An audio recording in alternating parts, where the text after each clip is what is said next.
Welcome to another episode of Follow the Brand. I am your host, Grant McGaw, CEO of 5-Star BDM, a 5-star personal branding and business development company. I want to take you on a journey that takes another deep dive into the world of personal branding and business development using compelling personal story, business conversations, and tips to improve your personal brand. By listening to the Follow the Brand podcast series, you will be able to differentiate yourself from the competition and allow you to build trust with prospective clients and employers. You never get a second chance to make a first impression. Make it one that will set you apart, build trust, and reflect who you are. Developing your 5-star personal brand is a great way to demonstrate your skills and knowledge. If you have any questions for me or my guests, please email me at grant.mcgaugh, spelled M-C-G-A-U-G-H, at 5-star BDM, B for brand, D for development, M for masters.com.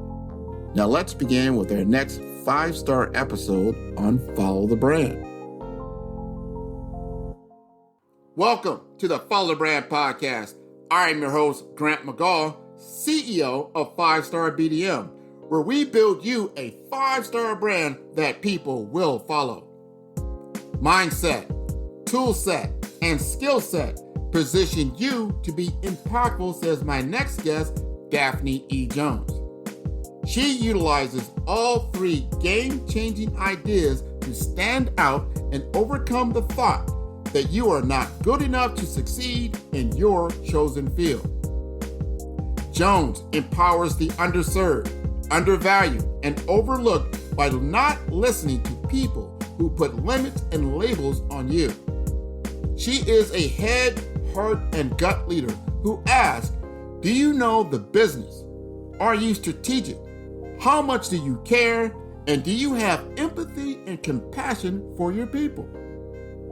Challenging the status quo with emotional intelligence and intellectual curiosity by making the complex simple, Jones values unique experiences and perspectives to help her community grow. Speak in the language of the audience that you are influencing to create alignment, then you win, says Daphne E Jones.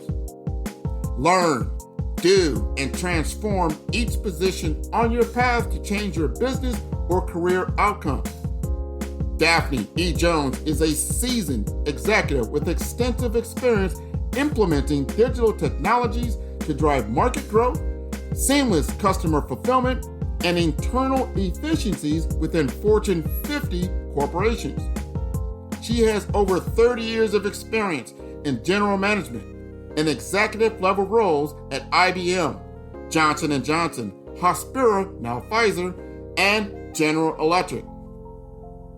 During her tenure at GE, she served as Senior Vice President for Future of Work and Chief Information Officer.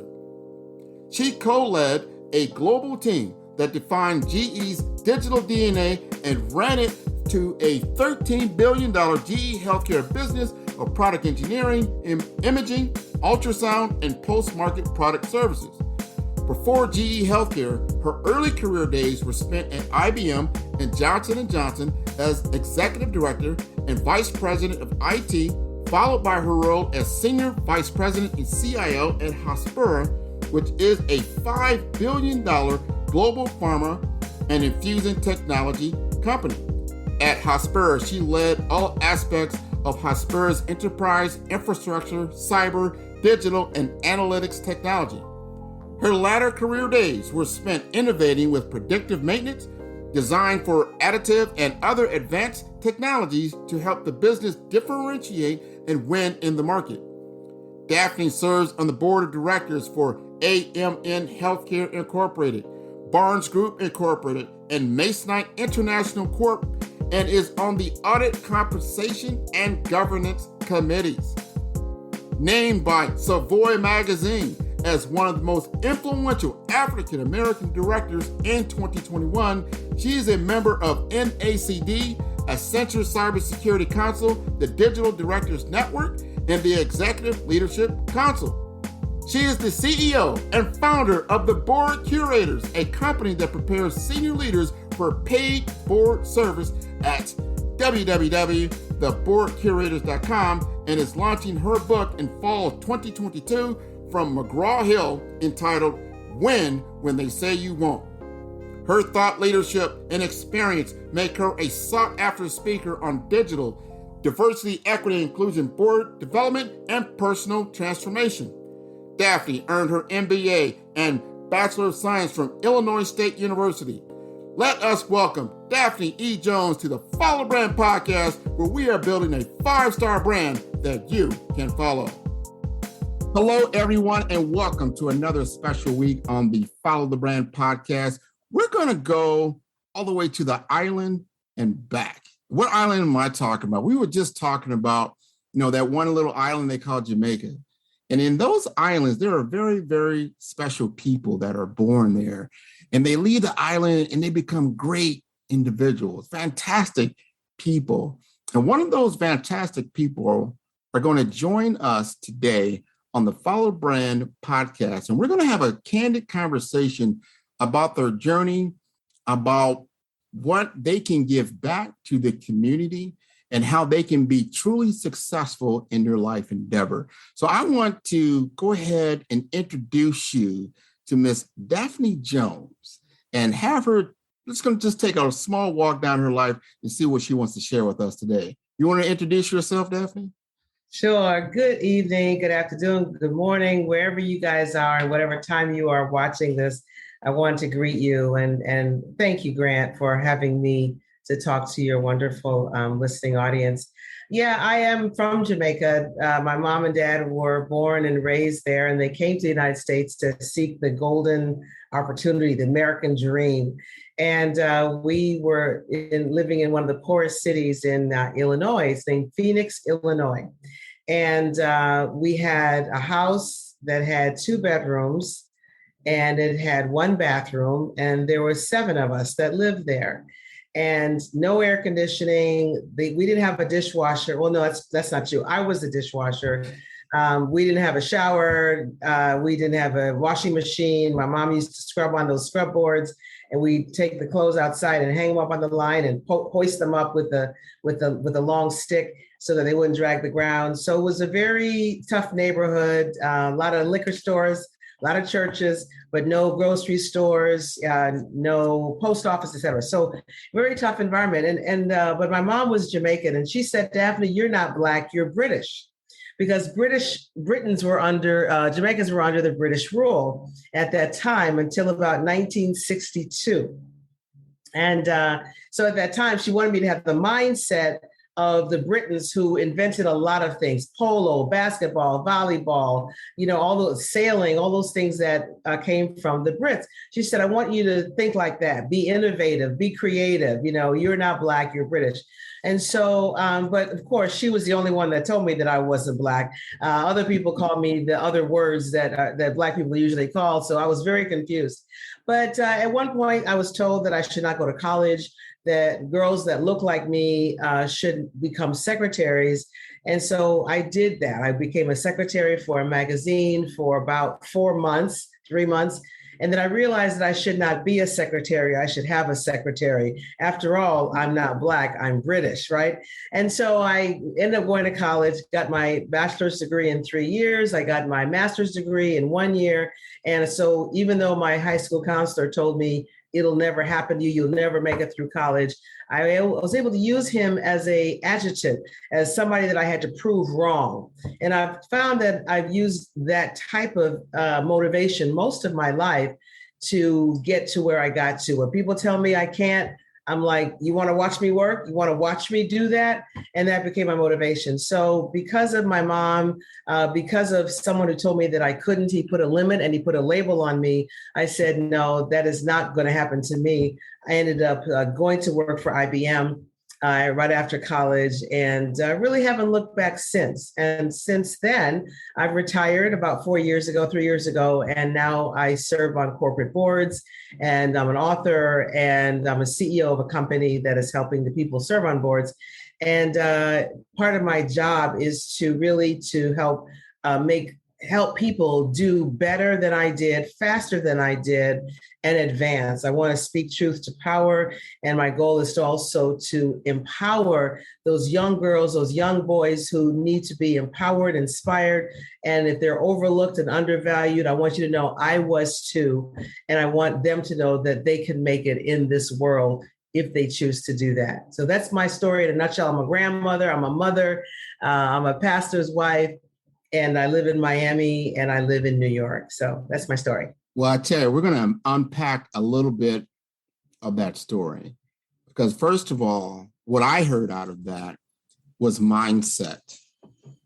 That your mother gave you a mindset, even though you were surrounded outwardly with certain outward conditions, the exterior conditions that were, it's depressed. It was a depressed situation. But yet she gave you the insight to see outside of that, gave you that, you say the Brit mindset, but that is just because you can use your abilities to create, think through it. You are from, of a different world in Jamaica, but you can start to see outside of that. And then I believe it gave you some confidence, confidence. Yeah. And then you just found that path forward. Go ahead. Yeah, I think when the counselor had my mind for a minute, and whoever has your mind has you. He had my mind for a moment. And then when you realize that if you get the right tool sets, so there's mindset, there's tool set, and then there's skill set. I started with a mindset that, to your point, it was trying to drive innovation, trying to think in excellent manner, to be different, to be great, to be amazing. And then getting the tools of education, getting the tools of my career allowed me to then have the skill set that enabled me to be sought after. They say you should get in where you fit in. No, don't get in where you can fit in, get in where you can stand out. And as a result of my skill set, because of the tool set that I had that was brought to bear because of my mindset, now people ask me to go places and speak on things because I'm not like everybody else. And so that's what I want to encourage folks. It's your mindset. Use the tools that you have at your disposal, and they are there. And then you'll get the skill sets that you will never lose. Well, I tell you, I'm tuning into some passion right now. Now, you've been solving problems that were bigger than you. Those are big problems, those aren't Daphne problems. Those are societal problems. You took that on like, okay, when that comes to my shore, when that comes to my beach and where I'm at, I'm going to step over that. Yeah. And you were very passionate about solving those problems with your skill sets, So tell us more about the passion that you have and how you're solving those problems with your skill sets and what you want to do going forward.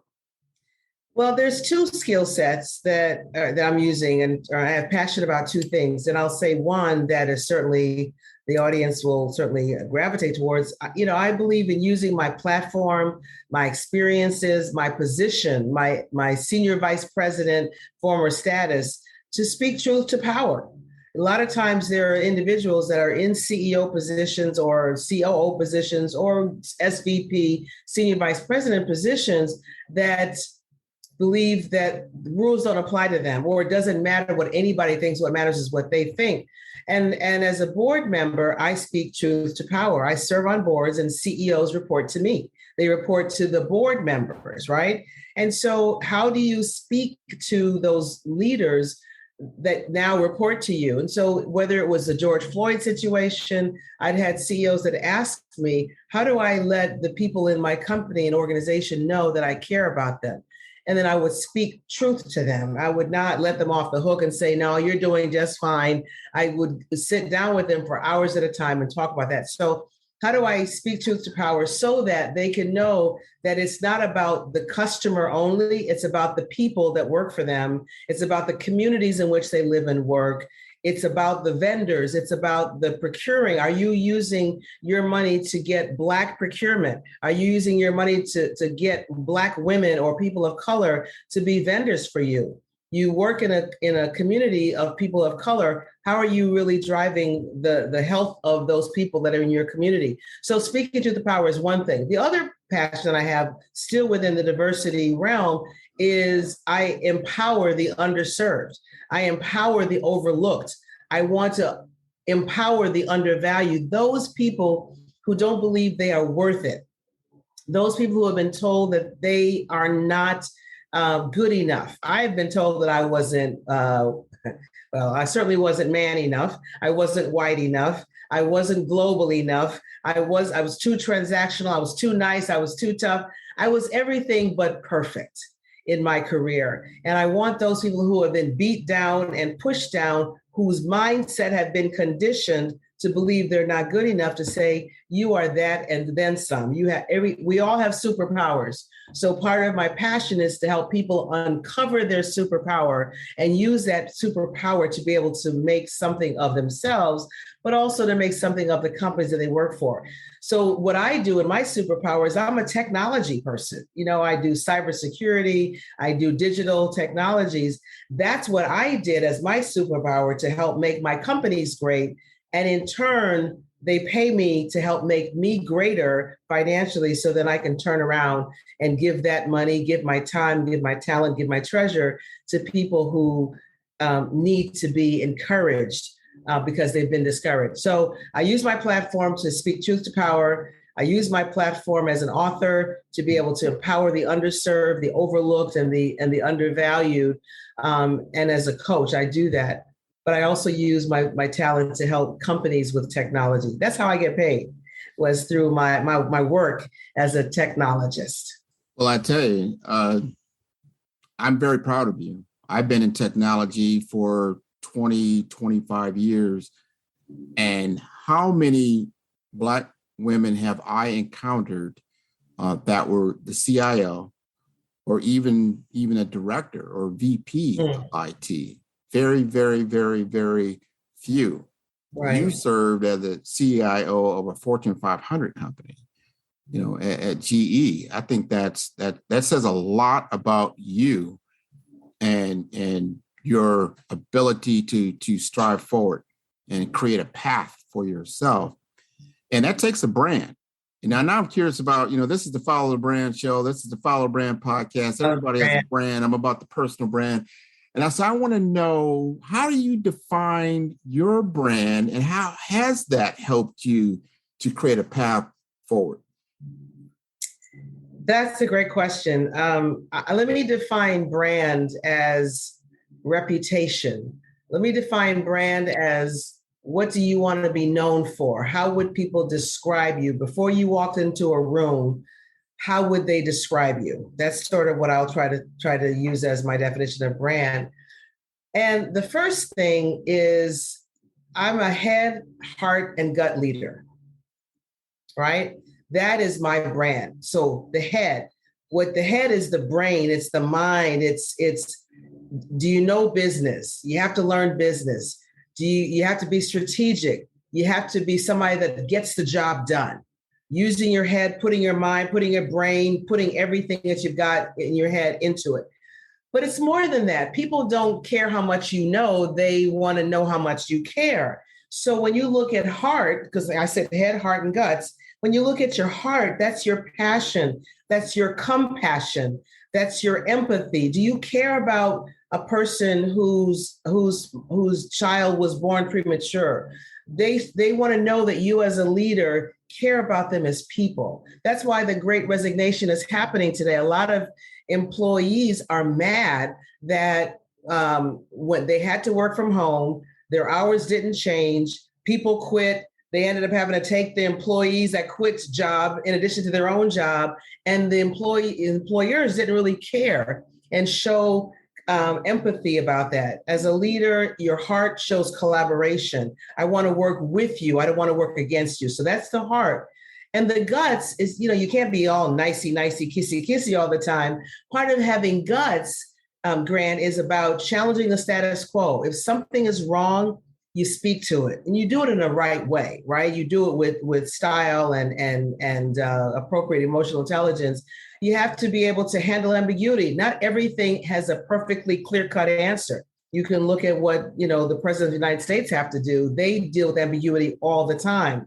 As a guts, I have to push and I have to pull like a Harriet Tubman did. Harriet was always pushing forward. She was brave. She had guts, right? But at the same time, she pulled people along with her so they could escape slavery. So that's guts, that's head, and that's heart. So I think that's one aspect about me is I try to be smart. I try to have compassion, and I try not to run away from danger or things that might be scary.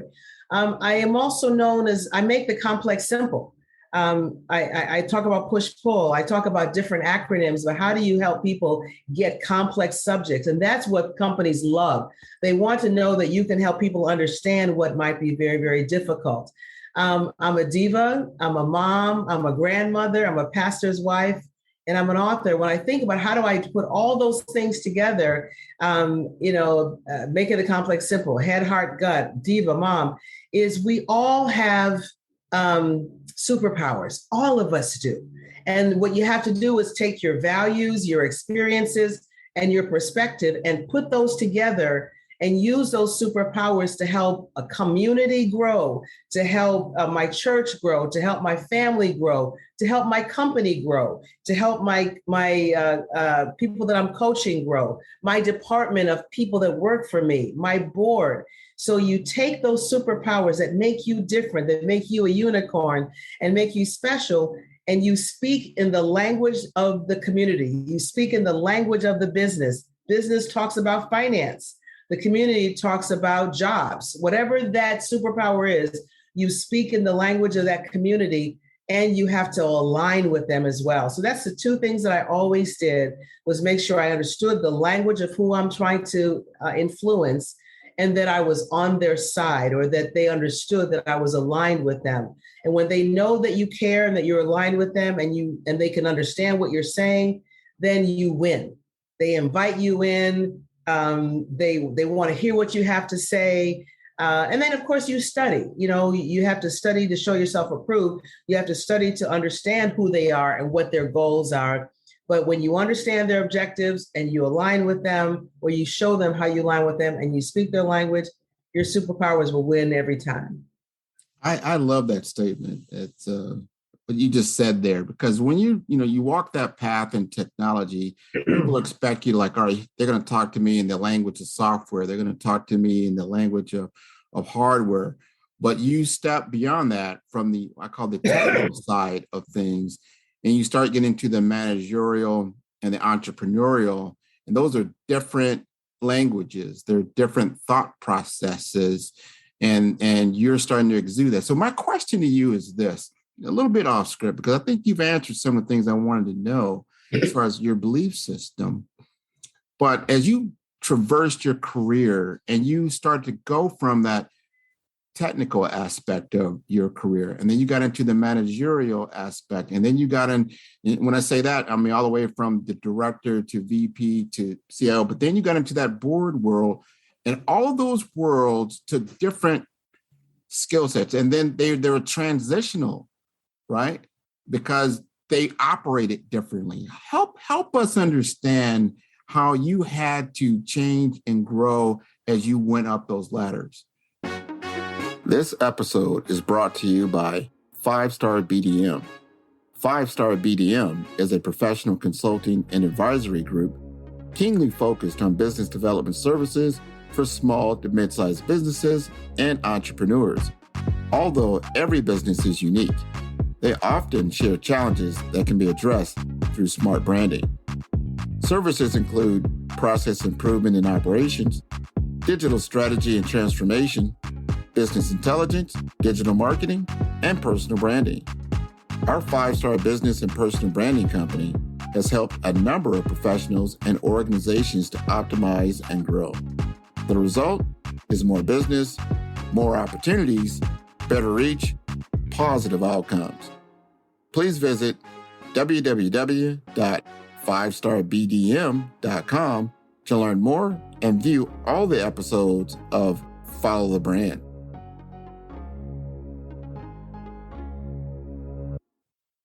Excellent question. Very good question. It's like I have a 5-month-old grandchild here in the house. And when you think about yourself when you were young, at first you couldn't walk, then you saw other people walking and your bones got stronger, and then you learned how to walk. You couldn't talk, but then you heard other people talking to you, saying your name, and somehow you learned how to talk. So as you go through and traverse through your career, you're an analyst, a junior analyst. Then you see how analysts talk and what they do, how they dress, what books they read, what things they work on, how they make decisions. And the next thing you know, you're mirroring them. So I believe there's role models that you have that you may not know who they are, but you kind of follow them. That person's always getting promoted. That person's always in the company of the CEO. I wonder what they're doing. You find a way to know what other people are doing. And when it's time, you start to mimic that behavior. Just like kids mimic adults, you mimic the behavior of someone that looks like you and may do what you want them to do. And then after you do that, then you get mentors. Mentors are the people that when you're, let's say, walking down a dark road, there's a pothole, that mentor shines that flashlight and says, don't walk there, walk over there instead. So this is all learning, right? You're learning how to be that next level. And then you have people that are sponsors that instead of shining the light on the road, they shine the light on you. And they say, there's Daphne, look at Daphne. We got to give her an opportunity. But all the while you are learning, you are watching, and you are trying, and you're experimenting, right? And so you learn the job that you have in front of you, then you do it, and then you transform it and make it better. And as you make that job better, they will look at you and say, boy, she made that job 10 times better than she found it. Let's give her a chance to do the next bigger job.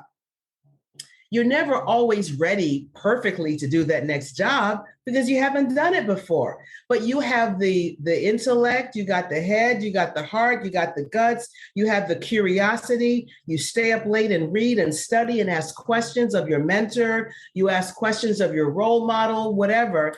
And then you find that you can run in that job, but you can't do it perfectly. That's when you learn the job again. You do it, and then you transform it. And then you then get the next job after that. So it's always learn, do, transform. And you never stop learning. So when I became a board member, I didn't know how to be a board member. I had never done one before. And I had rarely seen one in person. Or I might have seen them, but didn't sit in a board meeting. So I didn't know what they did.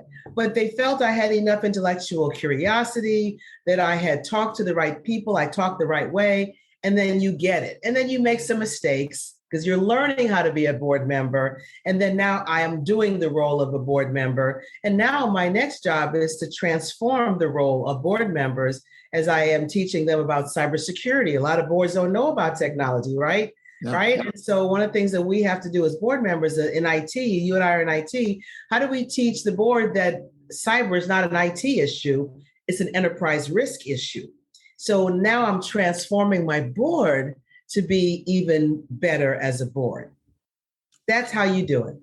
That is, I couldn't have said it better for certain. I definitely couldn't have said it better. And I like how you said the transformation part of it, as that you don't just get in the job and do the job, well, you transform the position.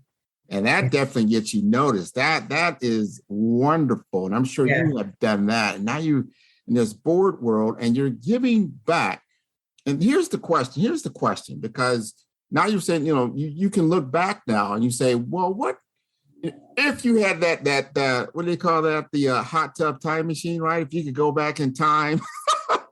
Oh, okay. Some things like what, if you could, if you could, and if you wish you could get back there, what would you have changed before you began your career?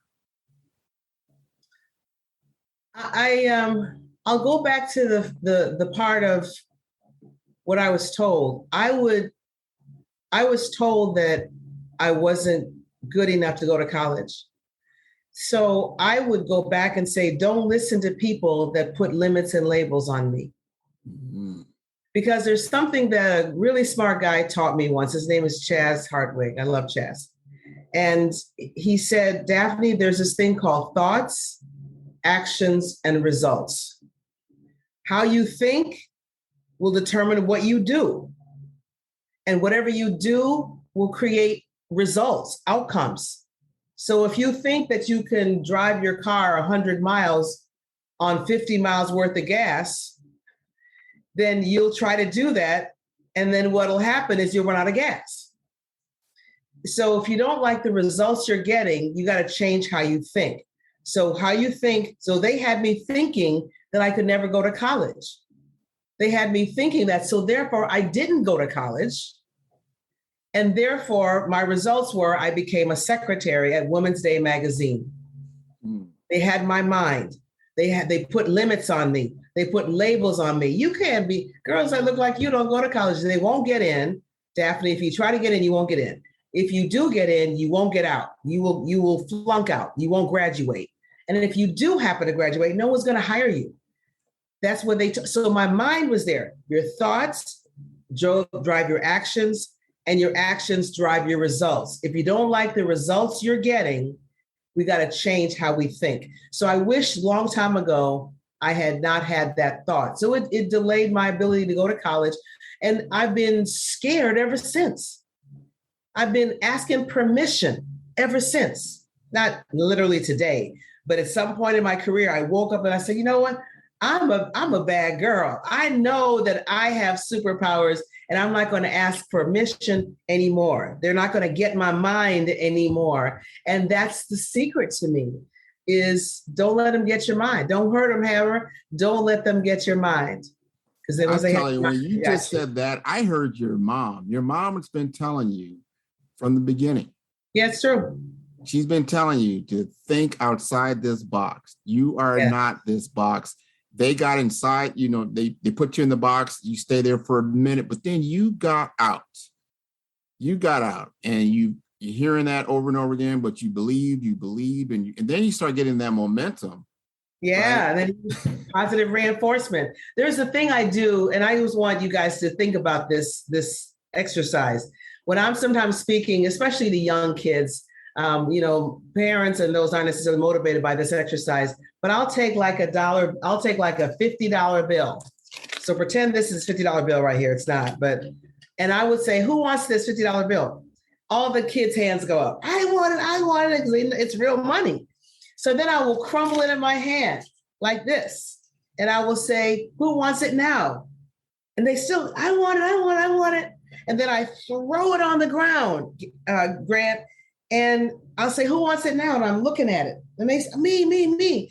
And then I step on it with my foot and I crush it into the ground. I say, who wants it now? They say, me. So I pick it up and I'm like, why do you want this old crushed up, dirty?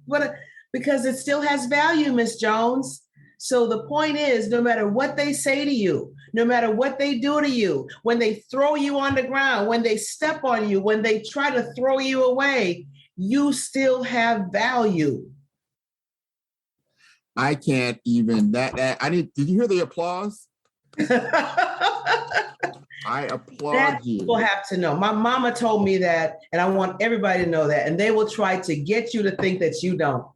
They'll throw you on the ground. They'll even put you in a garbage can. You better climb your way out that garbage can. Because your value will not be realized by the world until you give yourself to the world. I 100% agree with that because everyone has special talent. You are special. Somebody told me that look at a blade of grass. One blade of grass is completely different from every other single blade of grass. Yeah. That means our creator put so much love and thought into that just one blade of grass that made it so unique. Just like your fingerprint, you Right. are the most unique person in the entire world.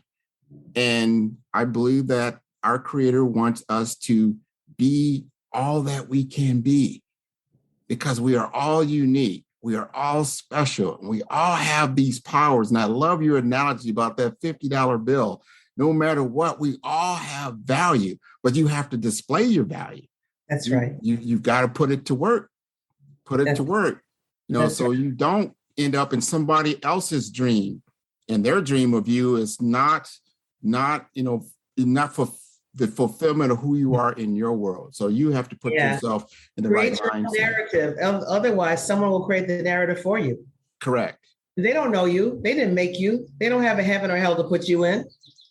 So you got to create your own narrative. You are the master of your soul. So you've got to make the right decisions. But that's what we're looking for you today, because you are mentoring us, right? You're being a steward for us to move forward. So I'm going to change the narrative a little bit right now, because you've written a book and you're helping people right now. I want you to talk about that. Let us know what you're doing right now. I'm doing two things. Number one, I'm doing three things. Number one, I'm serving on board. So three multi-billion-dollar companies. I help govern what the CEO and his or her teams do to thrive in the market. So that's one thing I do. The other two things that I'm doing is I have a book that's coming out in November. And the name of the book is Win When They Say You Won't. Does that sound like my childhood a little bit? Yeah. So it's part autobiographical. It tells the story about when from the beginning, the kind of humble beginnings I grew up in, and also what did people tell me. And even to this day, even to when I retired, I was still told by people or shown by example that I would not win. And so this book is for people who are underserved, overlooked, undervalued, who may not believe they can win, who've been told that they cannot, but it's also for people who know they can, but want to know how.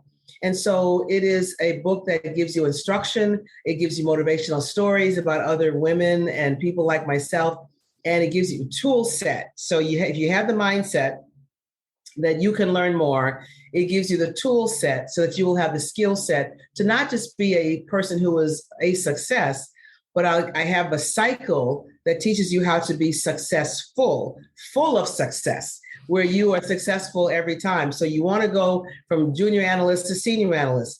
Well, my book tells you how to do that in the cycle. But then you want to go from senior analyst to director or manager. I teach you how to do that, because you don't want to just be a one-hit wonder. You want to learn the job, do the job, transform the job, and you transform yourself at the same time. So my book talks about how do you transform yourself to go to the next level of capability and the next level. So whether you want to learn how to be a swimmer, you want to be a better wife, or you want to be in corporate America and be promoted to the next role, the book kind of takes you through a 4-step process, which is called EDIT. EDIT means change. So I can help you change your trajectory, change your role. And EDIT stands for envision, design, iterate, and transform. And so I teach you how to go from envisioning something, there's that mind again, to how do you go through acting it through to transforming it at the other end. So that's the book. It comes out by McGraw-Hill in November. So really excited about that. Another thing I'm doing is I'm teaching people, leaders who are senior vice presidents, VPs, high-level executives. How do you get ready for board service? Diversity on boards is very important because usually the customers of these companies aren't all one gender. They're not one race. They're not one religious belief. There are a multiplicity of them. So how do we get the board to reflect the customer base that is out there? And so my goal is to have people of color, especially women and those who are not typically your same white guy that typically joins a board, same CEO to joins a board. How do you get them to be ready to contribute day one on being on a board. So I've got classes, we have coaching, we have online tutorials that my company, it's called The Board Curators, www.theboardcurators.com. And we're teaching people how to get ready to serve on boards. And again, it's the boards that CEOs report to. So it's one of the most important sought after roles that a person can play. And you do get paid to do that as well. And so that's what I'm up to. Plus, I'm a grandmother of a 5-month-old and a 1-year-old. Beautiful. That's beautiful. So they get some on-the-job training right away. I'm going to ask you one more question. Then I'm going to let you go. And that question is the challenge. And the challenge being, serving on the board or even giving the opportunity to serve on the board. What is that process like? So you could be a CEO. I know of CEOs that are right now CEOs of major hospitals. They're CEOs, right? And I would figure they're eyeballing now, how do I get on the board? Maybe I do get on the board, but then that process looks like, because I look at a lot of different leadership teams throughout the United States. And I do see, no matter, it is what it is. You usually see 5 white guys and maybe, 1 white woman, and then 1 woman that's probably of color, maybe somebody that's African-American, but not usually. I mean, it's kind of daunting. So you're like, how do I, even if I do get on this board, am I going to be comfortable on this board? What, is this something I really, really want to do or I don't want to do? Help us understand the importance of being on that board, and how do we get comfortable being there? Yeah, there's 2 things that to me happen. There's a bottoms up approach. My book gets into the bottoms up approach. You don't have to wait for somebody to dub you some important position. You can take matters in your own hands, define your own success, and work your way up. But there's also top down. Okay, so that's how you develop people. Being on a board means that you get to ask the questions about the slate.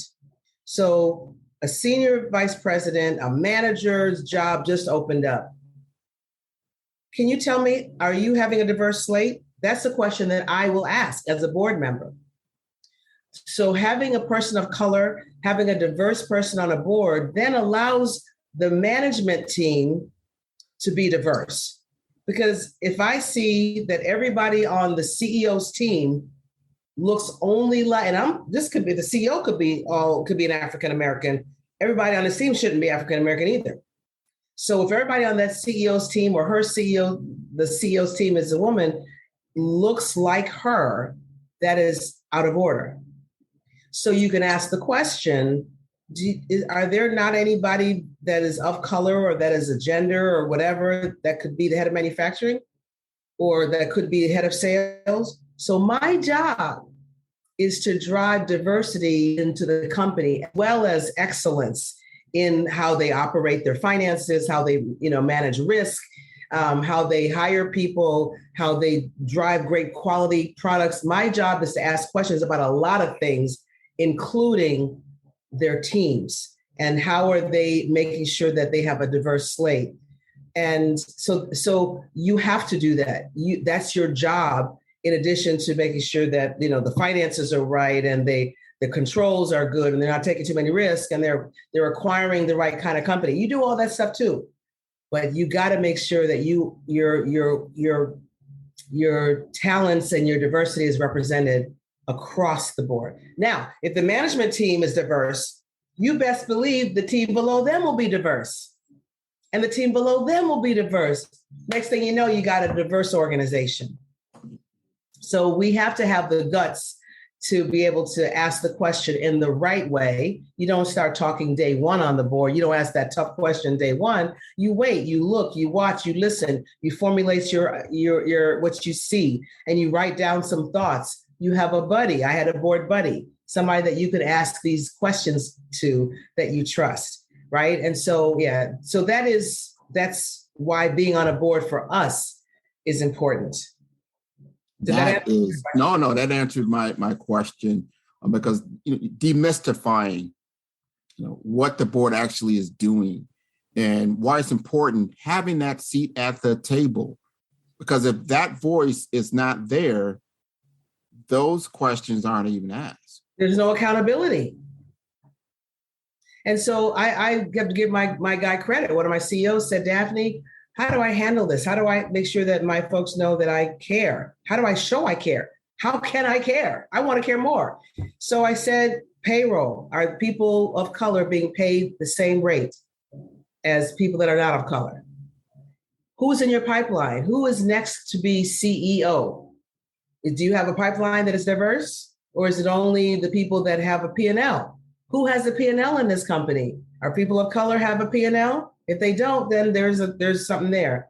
How are your policies? It's true that African Americans and African American men get incarcerated at a higher rate than the people that are white for just holding a marijuana or a joint or whatever. So some of the policies of hiring is you cannot ever have been arrested for whatever. Well, that is going to unduly affect men of color, people of color, right? So there's the policies, hiring policies, firing policies. There's procurement. Are we buying services from people of color, right? And are we giving to Black universities and colleges? My 5 Ps, right? So policy, payroll, pipeline, we have to hold them accountable. But one of my guys, came to me and said, Daphne, what do I do? Now one of my board committees is focusing on the 5 Ps. Now, see, that's wonderful. And I am so glad that you're here. I am so glad you're here. You didn't go to Women's Day. You didn't stay there very long. Probably very good. Women's Day magazine. You had a greater destiny. You have been wonderful. And you are wonderful from the beginning to the end. And I am so glad that you're doing what you are doing. You are definitely a great inspiration for me and a lot of other people. So if the audience wants to get in touch with you, what is the best way? They can do that through DaphneEJones.com. www.DaphneEJones.com. That's beautiful. So you've got your website. This has been great. Thank you for taking the time. You all are wonderful. God bless you guys, and learn your job, do your job, and transform your job, and you will always be a winner.